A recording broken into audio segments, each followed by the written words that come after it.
it's nice to retain things from the past, and also the stories which you find in puppetry are very creation myths. They're very often very basic tales from all of our cultures, and it just comes up through the centuries, in connection also with the word of mouth storytelling. And the whole concept of this character coming to life was really interesting, and I think there's very special ideas that you can get out using puppetry. So it's a special kind of medium that can deliver a certain kind of message, and that's what's interesting about it.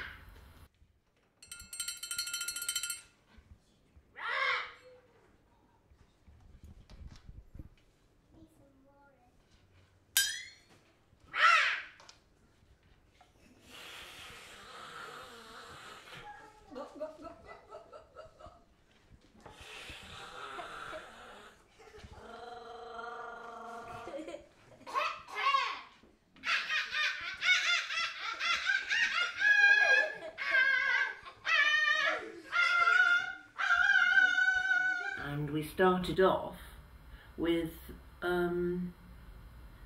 doing our own puppet shows, which were directly for the audience that was sitting in seats, so to speak. But more recently, what we've been trying to do was to break down the more traditional structures and try to make a more physical kind of performance. We've also done that because we've been touring abroad quite a lot, and if you use too much language, children can't understand. So one of the reasons why we wanted to make it physical without language and sort of more mimic was why we created this piece of work that we've just done, Forest of Fables. And we've worked both with adults and with children. The idea simply was to make a stage in which the audience, particularly the children who've actually made puppets themselves, could come onto the stage and could actually join with us in what appears to be quite a simple way, with simple materials. And so that was the basis for making Forest of Fables.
We've been through a whole cycle of using different types of materials in creating puppets. First of all, we actually researched it ourselves, and then we started to make our own puppets, and they were rod puppets and hand puppets. And we, in connection with our work, we also did a lot of workshops, working with children, and it's really nice for them to be very hands-on. And then we've also experimented with different ways in which puppets can contact audiences. We particularly wanted to work in a more physical way, so we wanted to take away the booth and the traditional scenery, if you like, and to work in a kind of more open space, more physically, and also even with the puppets themselves, to try to find ways of creating characters without necessarily having a ready-made doll. And the idea of keeping it quite simple and quite accessible was so that we could have children who could make things out of very, very simple eco materials, and how that they could then join in with the show. And jump, and jump. Last time, jump, and we go fast. Jump, jump, jump, jump, and shake. We go forward and back, forward and back. Fantastic. The side, side, side, side, and forward and back. Fantastic. Forward. Guess what's coming next? To the side, to the side, to the side, to the side, and jump. yeah, a little bow. And a round of applause. I think it's very important for the kids to be part of the performance as much as being part of the making. And if you think about this thing, they made the puppets, they used them, and so they begin to understand the continuity of how everything goes together. They're not just passive and watching it and entertained like everything else in life seems to be. Which is very child-friendly and orientated. So we got an invitation to come along to a puppet workshop, which sounded interesting enough. So along we came not knowing what we were letting ourselves in for.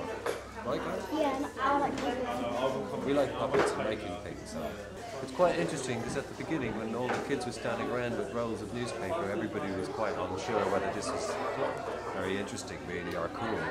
But it was very interesting to see what people then made when they were given a few bits of newspaper. We'd never do that at home, would we? We might do now.